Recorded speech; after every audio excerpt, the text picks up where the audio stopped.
Assalamu alaikum wa rahmatullahi wa barakatuh. Today's video is about the question, does Allah subhanahu wa ta'ala only loves rich people?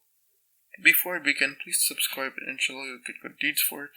So the simple answer to this question is that Allah subhanahu wa ta'ala's love of a person and the richness of a person does not correlate with one another. First of all, Prophet Muhammad ﷺ, he was the best person in the whole wide world. If you could say, what is the perfect role model, he is it. Prophet Muhammad ﷺ, he was a man of integrity, and for a good portion of his life, he was poor. And even when he wasn't, had the opportunity to be rich, he gave away so much of his wealth. I mean, you look at, you hear about what he left behind, and it is very little. And even the people that was surrounding him was like, you deserve better. We have kings in these places, and who have palaces, but you don't have it. And Prophet Muhammad ﷺ was satisfied with what Allah subhanahu wa ta'ala gave with him.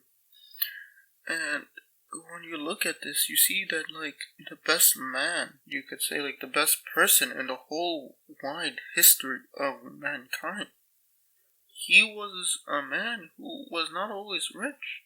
And you look at someone like Pharaoh, who was a terrible person, who if you want to point to someone and be like, this was a bad person, look at Pharaoh. He had this entire kingdom, and he had palaces, and he had all this stuff, and yet he died drowning, and he died, and he's going to go to Jahannam. And you see that this villain, he had so much, but yet he was not given Jannah. He was not given, and he's going to go to hellfire, the worst of the worst places, a raging fire. And you look at Abu Lahab, and you see this man who also had wealth, yet he got an entire surah that was cursing him. Read Surah Lahab, see the punishment, hear the English translation with a proper teacher, and you can see that terrible things happened to him. And you got this surah in the Quran. There's 114 surahs in the Quran, and Allah subhanahu wa ta'ala made an entire surah cursing him. What bigger, think about it. In the final revelation of mankind, there is an entire section dedicated to cursing this one man.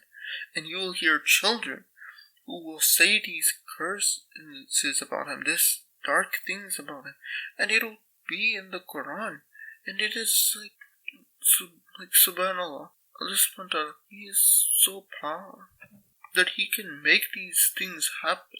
He is so powerful, and yet he only reserved these punishments of an entire surah. They'll be recited by millions of people, or however many it is, and Allah subhanahu wa ta'ala, he only reserved them for these certain individuals.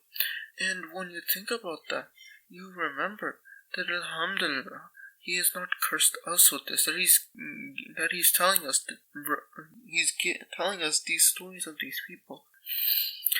And these should serve as a reminder to us that, hey, Allah subhanahu wa ta'ala, he is so powerful and he is so merciful that he will not give us these punishments as severe as these horrible, wicked people. And we should make dua that we are not of these people.